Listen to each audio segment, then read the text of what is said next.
Welcome to Black Hat Briefings 2001, held July 11th through the 12th in Las Vegas, Nevada. This is videotape number 7, the Nessus Project, reducing the costs of Vulnerability Assessment 1.2. Little space. Everyone, quiet. Thank you. Yeah, we're a couple minutes behind, but that's okay, because Renaud wants time anyway, right?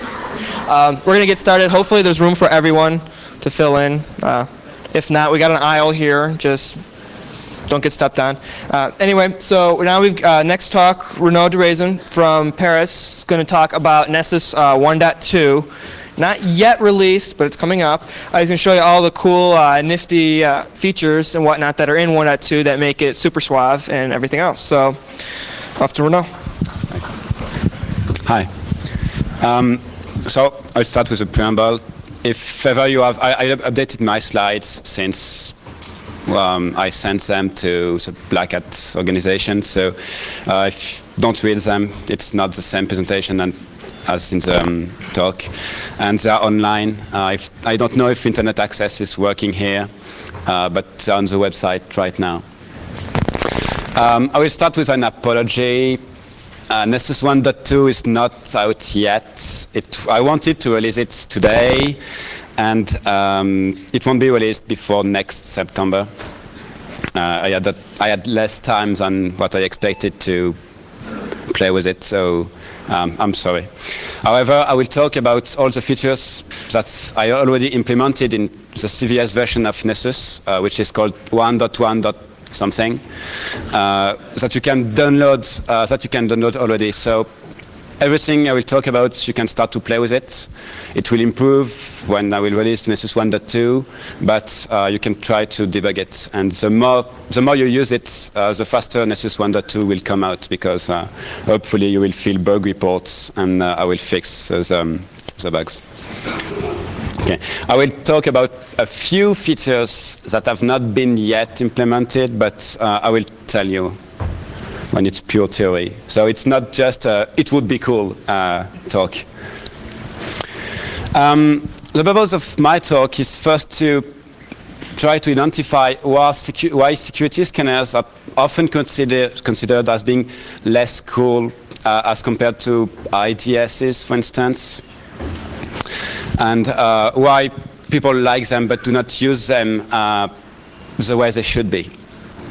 I will start with a broad overview of Nessus for those among you who do not know what it is, and then I will show you what will be part of Nessus 1.2 and what is the goal of the release of Nessus 1.2 and why security scanners are cool. Okay. Feel free to interrupt me at any time if you have questions. I mean, it's a long talk, so if you have a question right now, do not wait until the end. Just wave and tell me. So let's start with an overview of Nessus. Nessus is a security scanner, which aims to be used on a day-to-day basis. I'll come to the day-to-day part later on. So it's published under the GPL. So it's free, you can do whatever you want with it. You can build a company to sell its services, some people do that. It runs under Linux, all the BSDs that I know of, except macOS 10, Solaris, and well, more. I got a success report on AIX today, so great. And I've been working on it since April 1998. So it's quite mature now. Yeah. Okay, today we are at version 1.0.8. This is a stable version, which is rock solid, and that the one I recommend when running it in a production network. And the development version today is 1.1.2, and I will release 1.1.3 hopefully next week. And you can always install the development version from the CVS tree. I'll talk about it later on. So, as I said, Nessus 1.2 is to be released in September. Maybe this means October, you never know. Today there was over 700 security checks. So, well, it's quite complete. Recently, we received the Network Computing Award for the best vulnerability scanner of the year in front of ISS and CyberCop and all this stuff. So, well, I hope some people like it. Okay, I will detail the architecture of the software. Nessus, as the opposite of many security scanners, is client-server based. That is, you have one server, which is Nessus D, which is in charge of the security checks, and one client called Nessus, which is just a front end to the server. So the client connects to the server. The communication is ciphered. There is strong cryptography, and the client is authenticated using its public key. Nessus D is multi-user. That is, each user has its own accounts and ACLs. You can limit the right of each user. So some users can just scan their local host, and some others can scan the world. Okay. Yeah? Oh, okay. Excuse me. Nessus is plugin based because being open is not just a matter of license. If you want to add a check and if you have to go to dig into the code, then it's not an open product. So since the beginning, Nessus has always been plugin based. That is, the server doesn't do any security checks, it just loads the plugins. And everyone can write his own security checks. Today you can write them in C and Nestle, which is Nessus' own scripting language. I will briefly talk about it later on. We may support other languages in the future, but personally I wouldn't like to, mostly because of memory issues. I've got a lot of requests for Perl, but Nessus scans various hosts at the same time, so if you use Perl, if we use Perl, you will have to buy a terabyte of memory. And today, 99% of the check are written in Nestle, which is a very light scripting language. It's not like Perl. I mean, it's really, really weak compared to Perl, but it's convenient to write network-related scripts. All the scripts communicate through a knowledge base. That is, when Nessus scans the host, it gathers as much information as possible about it and stores it in what we call a knowledge base. So all the plugins can share the knowledge and make more complicated tests thanks to this, and more complicated and faster checks. So, well, a simple example is the SMB plugins. You've got 5 plugins which reuse the result of each other. The first plugin gets the host name of Windows host. The second one tries to log in. The third one extracts the SID and so on. And the last gets the list of users. Okay, I will talk about the development process. Okay, I hear pages flipping around, but you shouldn't do because I modified the talk, so you'll get lost.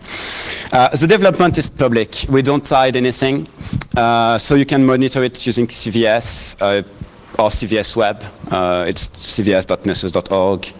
Today we have 2 branches, which is Nessus 1.0, which is a stable version, and Head, which is a development version, which will be Nessus 1.2. Anyone can contribute. Hint. You can send patches and bug reports, and this is really welcome. You can get instruction to retrieve CVS tree on the website, and so on. And we have a publicly available bug database that people can browse. Okay, regarding security checks, the policy is to release them as soon as possible. And well, which means that sometimes we don't have the time to do full compatibility testing. I mean, when you write a check in a hurry, maybe it will spawn false positive. The policy for Nessus is to write checks which are more likely to do false positives than false negative. Because having a false sense of security is a bad thing. So when we do checks, they're immediately published, and then they are being worked on later on. As an example, the OIP password check was released a few hours after the first token hits on bug track, and 2 days after the check was rewritten to actually check for the flow, not just for the presence of the service. But, well, we test the check before we publish them. And the checks I receive by mail, I want them to, I check them before I publish them. And there's 2 places where you can get the new plugins, which is the web and using CVS. Okay. Nessus is really easy to customize. It's not a security scanner, it's a framework to do network-related operations. You can easily add scripts, as I said, and you can do scripts that have nothing to do with security. You can use Nessus to do quality of service, just to check for the presence of a service on a set of hosts or whatever. So it's really, really easy to turn it into something else than just security. And you can easily plug programs into Nessus, as I did for Nmap. We've got a system call which is called pty exec vp, which is documented on the plugin documentation, which allow you to read the output of a process. So you can plug really any binary you want. You can use Cybercop as a plugin if you want. And the GUI can be extended by the plugins. We'll talk about it later on. This means that, well, a plugin can have very fine-tuned options. Okay, I'll do a quick overview of Nassel. Oh, it's not all. So Nassel is a very light scripting language, which is designed to perform client-side network operations. That's all. So it's really, really weak compared to Perl. It roughly looks like C, except all what is not great about C, such as memory management and all this stuff. And it's optimized to run scripts which cooperate from Nessus D, from within Nessus D. But you can start standalone scripts using the Nassel command line tool. If we have time, I'll show you some example of Nassel scripts. The great thing about Nassel is that each script runs in a sandbox. That is, each script cannot send data to any other hosts than the current target, and cannot read local files or perform local operations. So, well, there is no Trojan plugins at this time, and there shouldn't be because of the design of the language. So it's safe to retrieve plugins and not inspect them completely before putting in Nessus. They won't send your etc password file to some account on Hotmail. Okay. Nassel contains some high-level functions to make the development much easier. So you've got FTP login, HTTP GET, which forges a full HTTP 1.1 or 1.0 request. The version depends on what the remote server can talk. In Nessus 1.2, there will be a complete SMB client implementation. Today, Nessus performs already SMB checks, but every plugin has its own SMB routines, so it adds a lot of redundancy in the code, and everything will be factorized into a library soon. If you are interested in Nassel and want to add to your own checks, you can read libnassel doc, nasselguide.tech. This comes in the libnassel archive. Okay, one word about reports. Nessus can export reports in various file formats. .nsr, which is a text file format, easy to parse.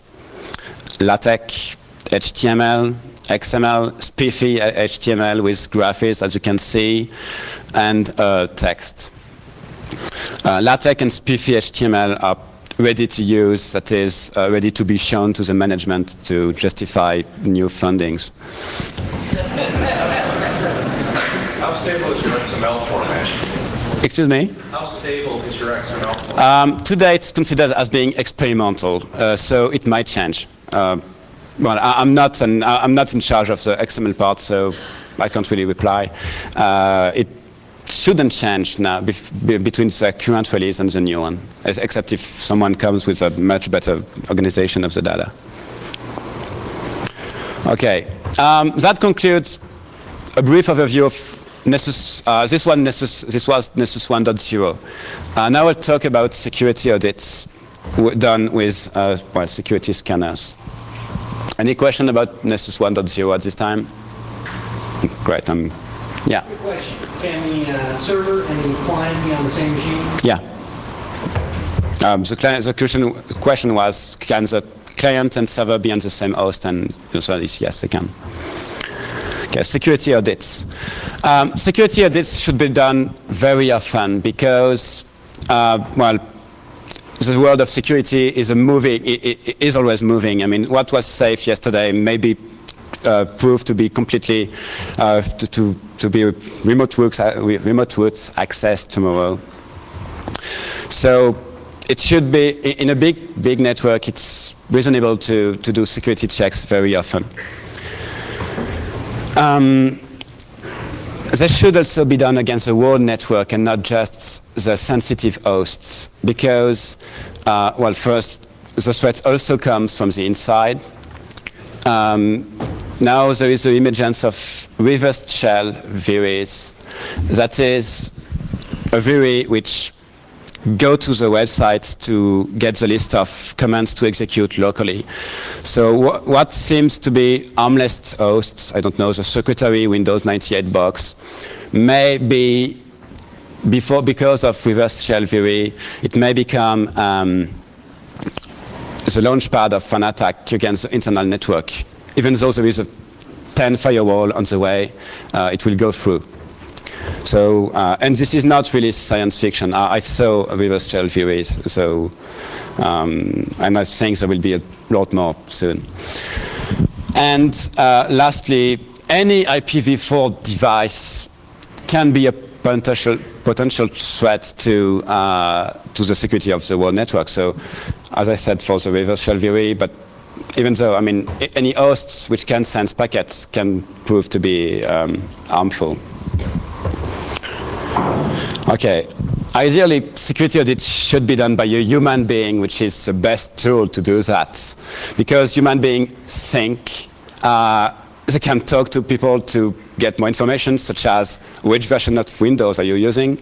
They can work to computers to see if something went through. So, well, human beings are really, really great to do security audits. However, they are very costly and they do not scale well.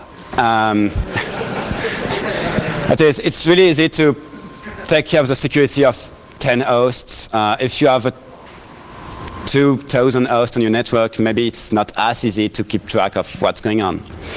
So it's useful to, well, it's necessary to use something which is more dumb than a human being, but a lot cheaper, which is called a security scanner, such as Nessus. And some human pen testers use that, which is very bad. Okay, security scanners cost less than human being. Some of them can be free. They can scale well, but they do not think. A security scanner has a list of things to do and a list of things to expect. And sometimes it can be confused rather easily. So this has just tools, not AI. It just produces a report, but security scanners users have to analyze the reports and well, think about it. It's not gospel. Okay. Security scanners have two methods to test for security flaws. Well, there is no name, so I gave names. Banner grabbing and actually testing for a vulnerability. Banner grabbing is great because tests are very easy to write, so it's easy to add new checks easily. The scanner is not intrusive because, well, it just connects to a port and gets the banner, so it won't crash anything. So it won't harm the remote hosts. However, what happens when there is no banner? Just imagine, in the case of the Y password-D, RPC services I talked about, there is no banner for this kind of service. So a security scanner which does banner grabbing, such as another free security scanner, will connect to the RPC port, well, will connect to the Y password port, and will say, oh, you've got Y password-D running. There is a version which is vulnerable to remote root access. Today this is fine because until this morning there was no patch for it. But in 2 years, when everyone will have patches Y password-D, hopefully, this will be a false positive. Typo. So it's not good. And another thing, what happens against weird servers, foreign servers? I mean, if you install an unknown FTP server, is it vulnerable to a standard overflow in the user command? You don't know. A banner grabbing tool will not tell you that. And what happens when bastards operator from L change banners just to say, hey, I'm running sendmail 1.0. So this will confuse scanners. And there is a case of Debian, which when there is new security flaws, Debian does not upgrade the daemon, but just fixes the problem. So the version of the daemon is the same, so you get false positive. Okay. Banner grabbing is not what Nessus does, in case you didn't get it. Nessus tries to actually test for a given vulnerability. There are a lot of cons for it. It may harm the remote host. Especially Windows hosts with poorly written FTP servers. It may crash the remote FTP server, well, FTP or whatever daemon running on Windows. It may crash it, so it may disrupt the network. It makes tests harder to write, so it makes my job harder, and they may produce false positive. An example is a Microsoft FTP daemon. When you send a command, an oversized command to the Microsoft FTP daemon, it will just shut down the connection. So remotely, there is no way to tell if it's because of buffer overflow or just because it called exit. So in this case, it produces a false positive. However, actually testing for a vulnerability is reliable against foreign servers. So, well, Nessus caught quite a few bugs since that. I mean, I don't know if you have heard about the latest Q-pop-up 4.0 flow. It was a buffer overflow in the user command, and Nessus found it. The results are still valid in 2 years. That is, I won't have to rewrite the checks in 2 years when everyone will have patched the server because we actually test for the vulnerabilities. And we find new problems. So, and really, it's the difference between doing a security audit and a security checklist. A checklist is just banner grabbing. You just check that, okay, you install the latest stuff. A security audit tells you if daemons on your server, on your network, are vulnerable to flaws or not. Okay, the problems is that, question? Yes, no? Great.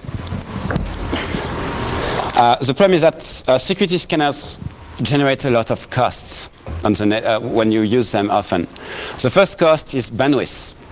A full TCP port scan generates at least 5 megabytes of traffic for each host. So, well, you can quickly slow down your network because of this. Another cost is the service disruption. Some devices do not like port scans.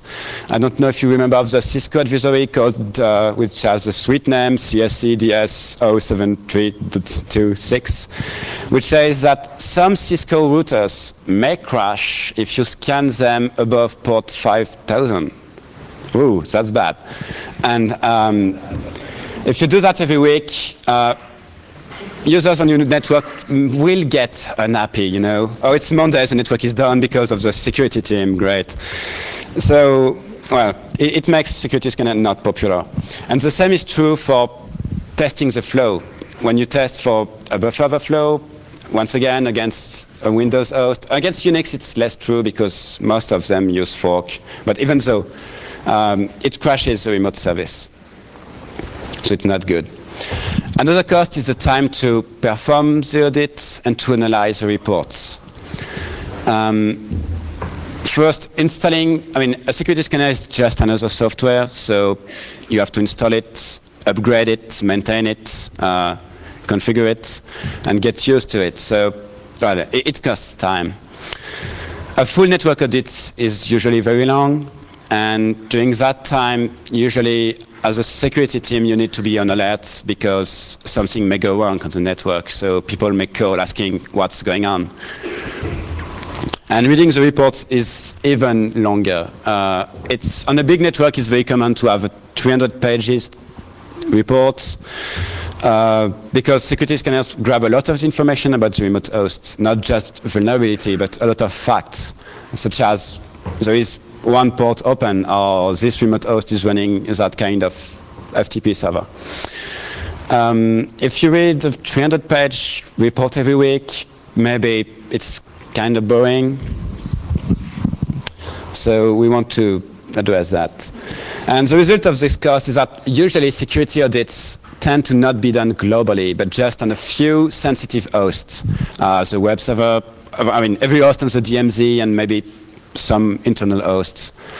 And nobody has a real clear view of what's going on security-wise on the network because, well, we don't know.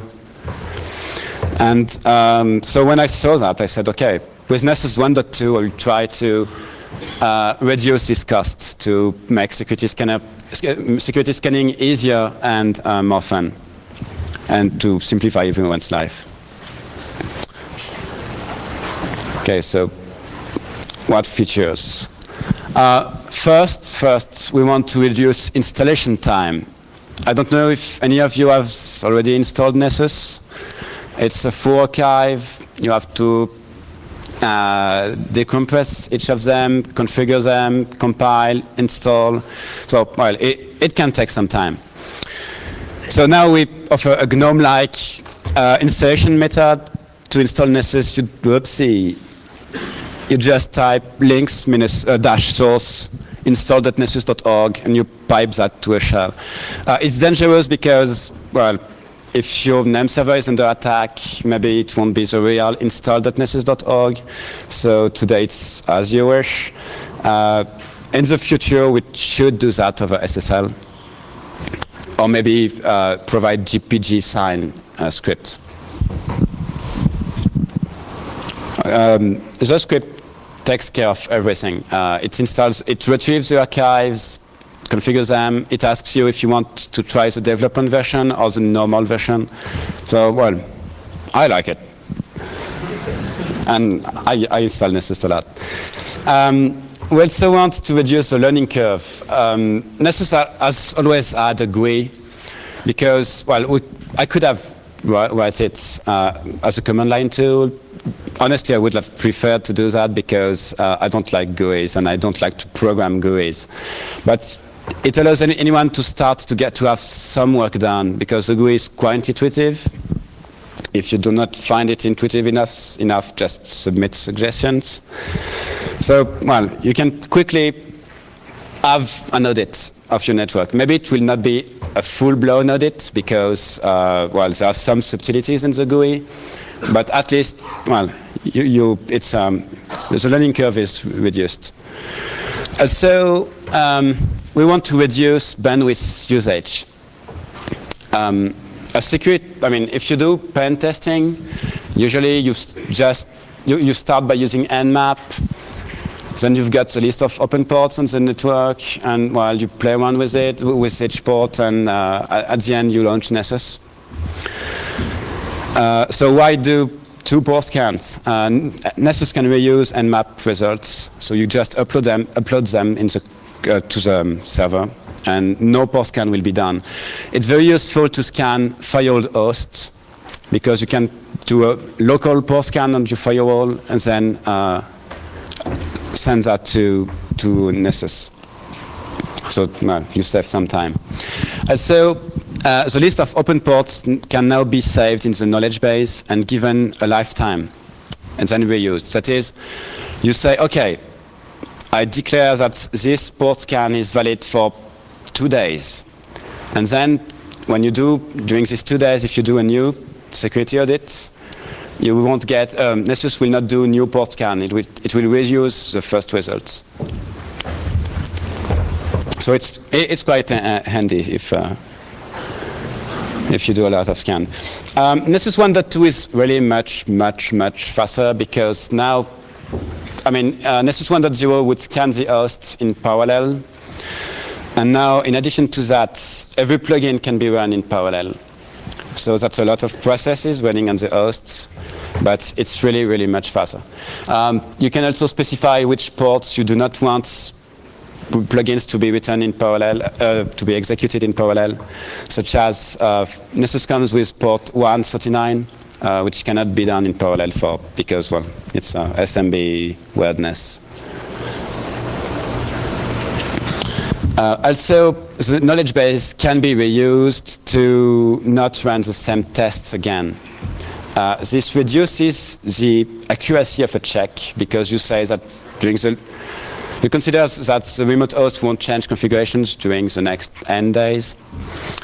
However, you just make sure that you only execute new security checks, and they can reuse the results of the KB. So it's really convenient if you run Nessus in a cron job every night against a network, and you make sure that only new plugins are executed. So you just test for the new flows on your network. SMB checks will be much faster. It has not been implemented yet. Nessus does a lot of SMB checks. The problem is that they are very slow today because, we have our own DCE RPC stack, and each plugin reestablishes the connection. So it has to log in, negotiate a protocol, ask for the relevant handles, and so on. So it's quite slow today. Hopefully, I found a generous sponsor which will sponsor the development to speed that up. So you should expect much faster and more accurate SMB checks very soon. Another thing is web analysis. Web analysis is very tricky, because each web server has its own path to its CGIs, and every web server has its own homemade CGIs. And some of them are PKI-ified or password protected, but you want to test them anyway because someone on your internal network may have access to the PKI network, but with bad intents. So for standard CGIs, Nessus allows user to specify the list of paths to check for. So today, the default is just CGI-bin, but you can add a lot more. It depends on the configuration of your own server. And, well, Nessus has a quite huge collection of common CGIs, but, well, common CGIs are not the most fun. In any case, a human being is necessary to do a full audit of a website and CGIs. Nessus will just take care of the most obvious flow. Homemade CGIs are very often less audited than publicly available ones, and very often they are all vulnerable to the same flows. such as value equals to // etc password, and all this stuff. I mean, if you read bug track, these patterns should be common to you. It should ring a bell. And usually, these CGIs are not audited properly because, well, they have non-standard names. So Nessus 1.2 has 2 plugins which takes care of that, which are WebMirror and Torture CGI. And did I say it was not as good as a human being? Because I really mean that. WebMirror is a plugin which just makes a mirror of a website and extracts the list of CGIs being used, as well as a list of arguments. And it just published that in the report. So it's, well, you can see an example of a website I'm co-administrating. So this helps the user to know what should be looked at. Then Torture CGI. For each CGI, we'll try to provide the CGI with bogus arguments, such as, well, the one I showed just before. So, I mean, well, I don't know if you can read the Apache logs. It will try every combination. Today, we do 26. There are 26 patterns we are checking for, and we will add SQL checks very soon. So it's really not as good as human beings. It won't catch obvious things such as dir equals to etc and file password. But, well, I prefer to develop that this way rather than just doing nothing. But if you really want a full audit of a web server, you have to do it manually. I mean it. Another thing is PKI. Nessus 1.2 has full SSL support, and you can. It's not the right photo. Okay, it's not the good screenshot. You can provide Nessus with an SSL certificate, an SSL key, so that it can integrate into a PKI and test completely web servers. You can also provide it with HTTP username and password, so all the tests are done, even though the site is password protected. And this is useful not just when, well, this is useful when we want to test a web server which has not gone in production yet, so it's password protected to prevent people to use it. A word on SSL support. SSL support is not restricted to HTTP. Nessus recognizes the presence of SSL and any kind of service behind it. So if you do SMB over SSL, why not? Nessus will be able to really test the SMB checks, even though they are SSL protected. Okay. Another thing to reduce the reports is to make them, to reduce scanning time is to make shorter reports. As I said, reports tend to be quite hairy. They contain a lot of information about the network, and they're not easy to read. And when they are so big, usually you do not see suspicious stuff, such as a port that suddenly opens. So Nessus implements what I call diff scans, which just shows the differences between the current scan and the last one. So you just get a list of the new stuff that appeared. And, well, it really reduces the time just to scan. To prevent service disruptions, we have knowledge base reuse. That is, you do not recheck for the same flows again and again. I talked about it earlier. And now there is session saving, which is if you test 2 Casinian hosts and the test crashes right in the middle, you can resume the test where it was. So there is no useless denial of service. That is, a host that was tested and maybe crashed won't be tested again because something crashed on the way. The something which crashed can be something else than Nessus, maybe the host on something else. Also, Nessus is easily updatable. There is a command line tool called Nessus Update Plugins. which fetches the plugins on the Nessus website, installs them, restart Nessus D. Nessus 1.2 comes with a script called uninstall Nessus if you want to get rid of it, and if you want to install a fresh copy of a new version, because you don't want to get rid of it. And there is the install.nessus.org script, which simplifies installation too.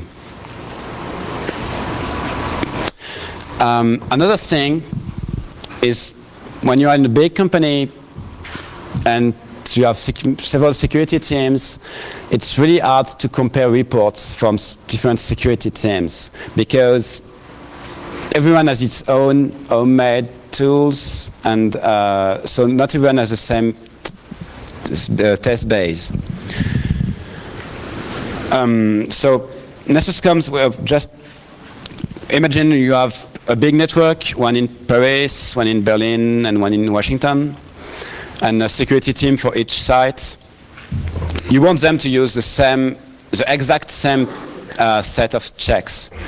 Thanks to the client-server architecture of Nessus, you can do that by installing one Nessus server and allowing security teams to just check for their own part of the network.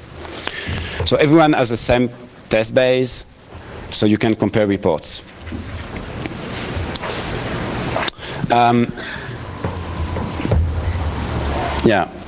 Thanks to the ACLs, you are sure that people can just check their own part of the network. They won't try to scan.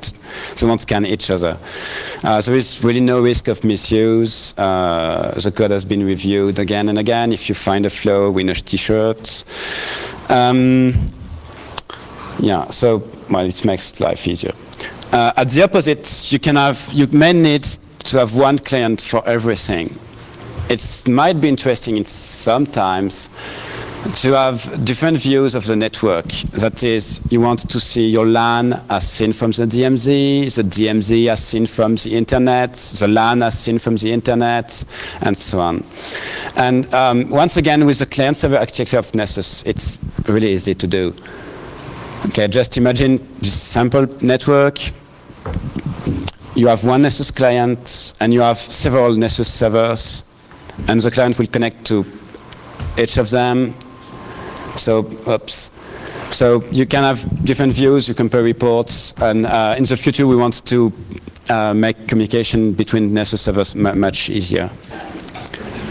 Okay, the drawback is that it means that it's, you may think that it's, you have to maintain multiple Nessus Ds.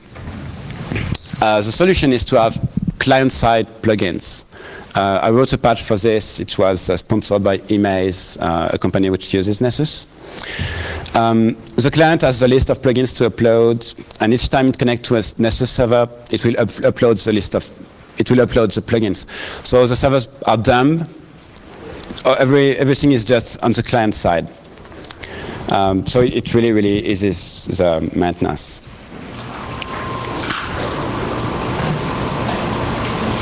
Okay, another thing is that Nessus can now do scans in background, and they can be done continuously. So you can configure it to scan the network very slowly and continuously, and ask it to send you an email if something is found. So you can combine this with diff scan, and you're just gonna get an email when something is found on the network. This makes really security auditing much easier. Okay, another thing is plugins can now be selected much more easily in Nessus 1.2 using regexp.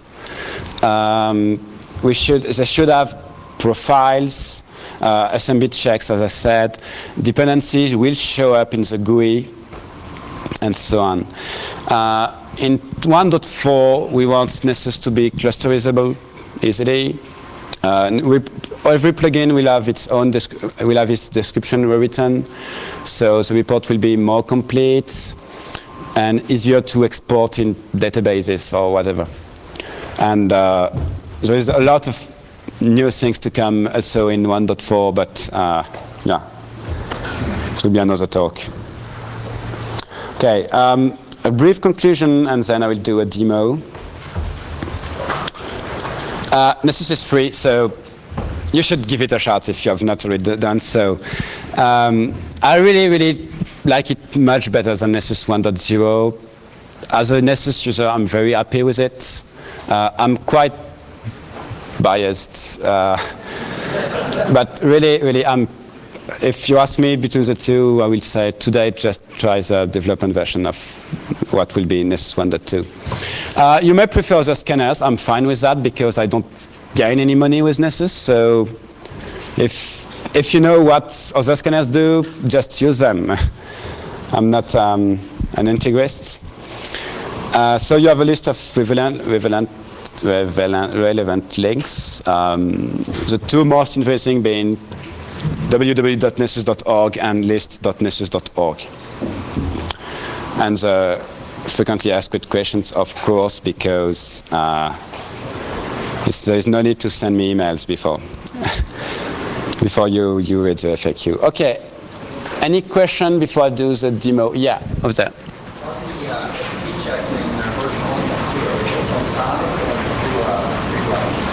The SMB check, please speak. Are the SMB checks in version 1.2 based on Samba? No. I did a rewrite of the client stack. Well, the point is we want to keep the installation of Nessus really easy. We don't want users to type /configure and then get an error saying, hey, you should install Samba and libxml and GTK and whatever. So we try to limit the list of dependencies, and also Nessus does advanced DC RPC stuff, which just Samba TNG is doing.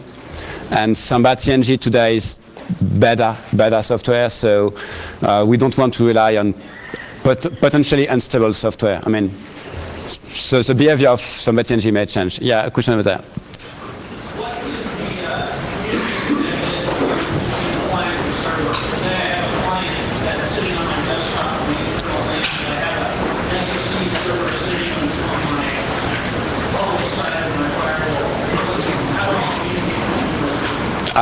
Protocol-wise, or? Well, the communication is done over TCP, and it's ciphered using Blowfish.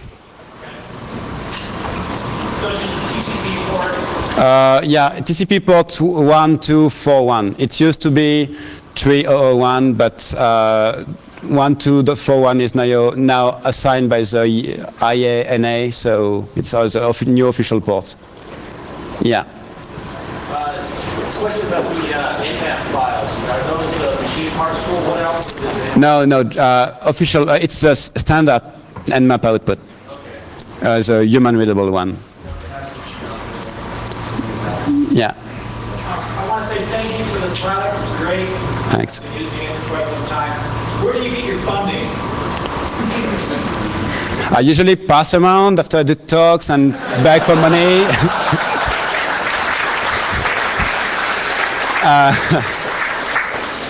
No, I started a company called Nessus.com, which used to sell support contracts for Nessus. And well, the support contract business is not that fun, so we should start to sell something else in September. So if you want to fund the project, go to Nessus.com by September, October, and buy stuff from there. Also, some companies can sponsor the development through Nessus.com by asking for special features. The French government has been doing that, so well, I accept that. It's great. As long as the feature stays in the GPL, of course. Along those lines, who is responsible for the SMB code? Do they not want to react? The SMB code is the French government. The French government? Yeah, some part of the French government which uses Nessus to do audits. Yeah.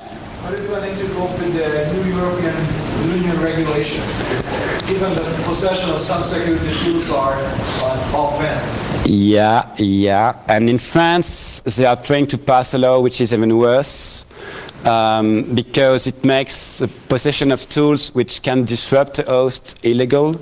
So, according to the law, shutdown, the shutdown command would be illegal. No, I'm not joking. I'm not joking. It's serious.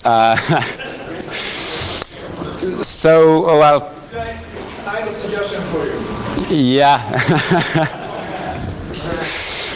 Well, we might see that. Well, I'm trying my best to. Yeah. Both French and English. Well, we'll see.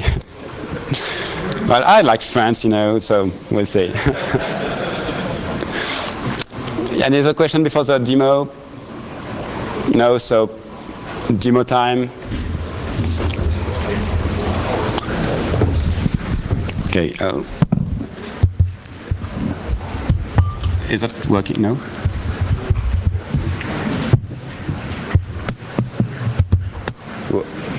No. Yeah, it works? No, well, thanks.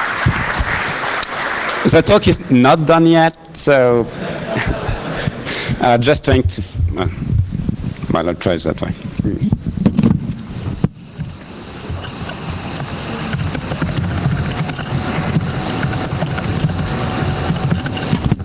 Okay, so I'm starting the Nessus Deep server. Well, this takes quite a long time today. Plugins should be organized in a database soon, hopefully before the release of Nessus 1.2. DBM, just to not parse the file each time you start Nessus D and to save memory. Yeah, question. Why is it called Nessus? What have you got the name? Okay, there are two versions for that. Official, well, what used to be the official version was that I needed a name for the project, and I flipped through the page of a mythology book. That's the truth. Now someone came up with a better explanation. In the Larry Niven book, Ringworld, Nessus is a very paranoid personage, a very character, so paranoid, Nessus checks, well, great. But well, it was picked at random. Or it can mean network security, standard for users, something. I'll come with it. Okay, so I'm starting the Nessus client now.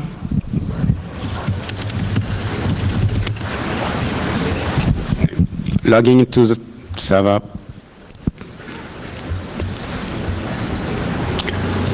So in Nessus 1.2, by pressing L, now I can filter the plugins I want to see. It's a regex filter, so let's say just SMB plugins.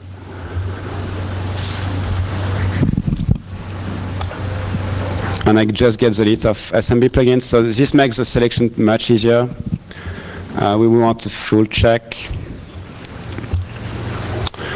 Okay, I will enable. Okay, it's possible to enable all the plugins except the dangerous ones. That is the one which may harm the remote host. Yes, question. The communications you have through the server and what is it based on? Today we are using our own made library because 3 years ago OpenSSL was in development and would change its API between two minor releases. What? We are using our own library today called libpex. And maybe we will move to OpenSSL soon. Because now, with the SSL checks, we are linked to OpenSSL, so there's no need for two libraries. Okay, list of plugins. Each plugin has a full description of what happens. You can set a timeout for some of them. Okay.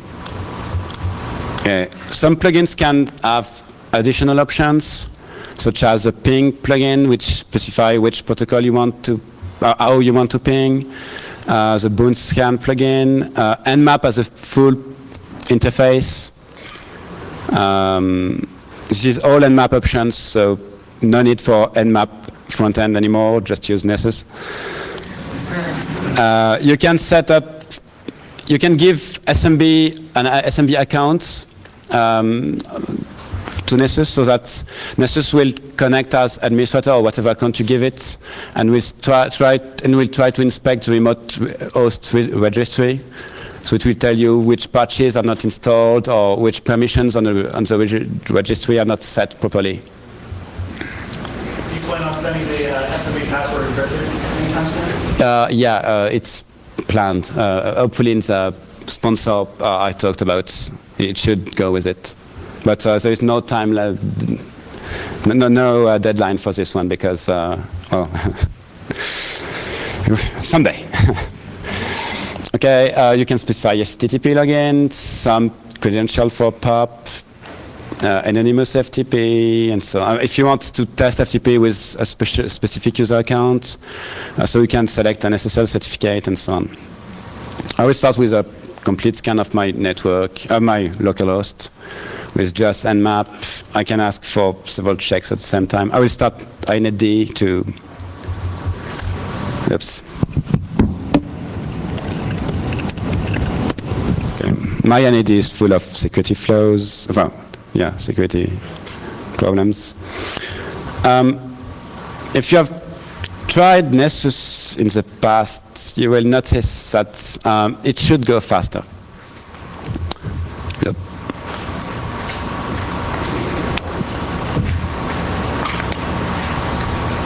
It will be faster. I mean, well, yeah, the algorithm is, the more the test is done, and the faster it gets. Okay. Yeah. What do you do for command line interface? I used it, and what I saw was whatever you said in the graphical, the GUI, what tests you wanted versus when you quit it and ran a CLI command, there was some sort of desynchronization of the tests it would run. Yeah. You know what I'm talking about? Yeah, there was a bug which was found for unknown plugins, well, plugins for which no status off or on was set. It's being worked on. I want to rewrite completely the command line interface sometime. Maybe not for 1.2. But I want to set up, and I will set up very soon, a web interface to simplify the configuration of the command line. So you can select your plugins on the web, and it will produce a Nessus RC configuration file. Okay, so the test is finishing. It was much faster. I mean, anybody here has tried Nessus already? Ooh, great. Okay, is it faster? Yes, it is. Ooh, yes. Yeah, everyone agreed. Yeah, except the last plugins, which will take more time. Okay, I can interrupt it just to save you some time. Nessus reports are organized in a GUI. Then you can select. So well, you can walk through them easily. Okay, it detected, for instance, the fact that there was a root shell running on POP2 because I backdoored my own laptop. Then you can select the output file format. Oh yeah, this is experimental. I won't show it yet because it's not ready. But Nessus should be able to export snort walls. So it will just check for.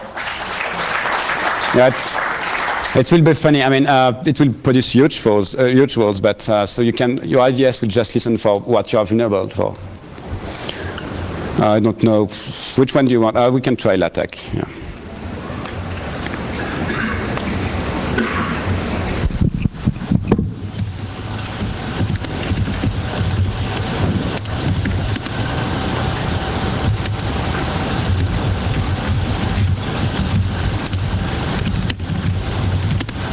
Okay, so LaTeX is a fun one. Is a fun report. It's management-oriented. It has several introductions. Well, a table of contents. Introduction. It gives a mark to your network, and so on. Yeah. Okay, this is not as good as ISS yet. We're working on it. What? Yeah. And it's a little cheaper too, so. Okay, so, well, as you can see, the LaTeX report is quite complete. The most eye candy is the HTML one with Python graphs. Oopsie. Oh yeah, I already did it. I'm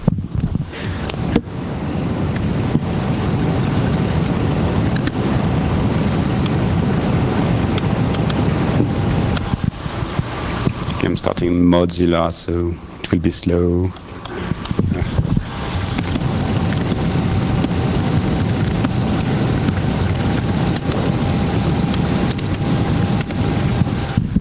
Okay, so, well, this is eye candy. People like colors and all this stuff. Well, the last one is not funny. It's the last chart is interesting in a big network, but I don't. I'm sorry, I forgot to bring big Nessus reports. Yeah, we have no internet connectivity.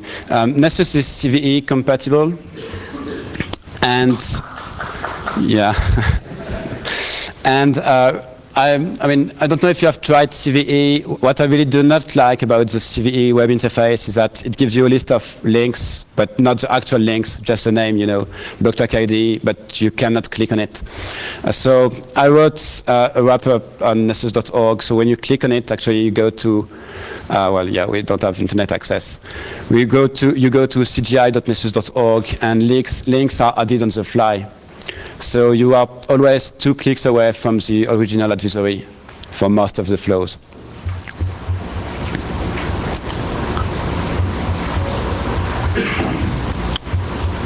Okay, any question? Or, yeah. What about multiple configuration of tests? Yeah, profiles. We call that profiles. It will be in 1.2. Yeah. Okay, that is the one you just released? 1.2 is not out yet. I'm sorry. It will be, today it's 1.1.2, but 1.2 should be released by September. And yes, we will have profile support. And more than that, I don't know if some of you have tried the Nessus WX interface. It's a Win32 client for Nessus. And it supports profile.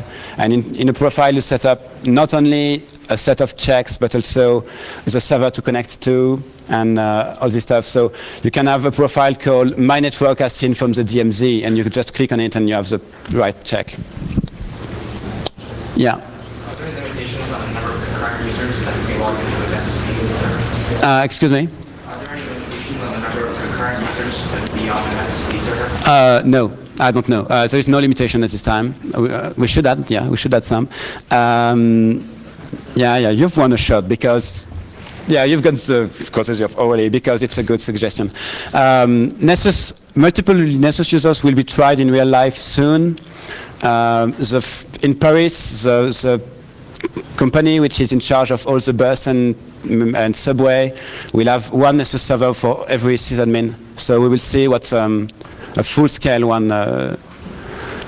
deployment of Nessus users will give, and what limit we need to have. Yeah. Do you have this support for the COM channel and the 32 client? Please louder, please. For the 32 client, do you have this support for the COM? You have the early version of 132. Who do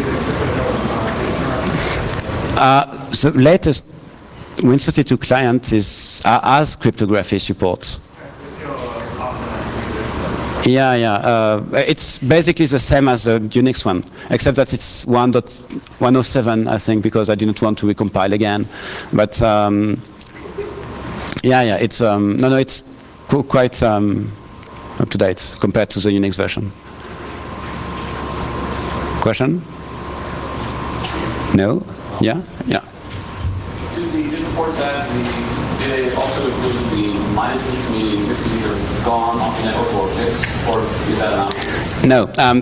Today, diff scans are not very powerful. They just show only what shows up, what show new stuff. So, and diff scan, by the way, is quite difficult because some servers like to greet you by saying, "Hey, did you know it was 8 p.m. in the afternoon today?" So when you compare 2 banners at different times, it can produce false positive. So we worked around the time issues, but some other servers say, "Hey, this is a big random number. Do whatever you want with it." And well, we can't work around this one. question? No. So I finished quite early. I'm sorry.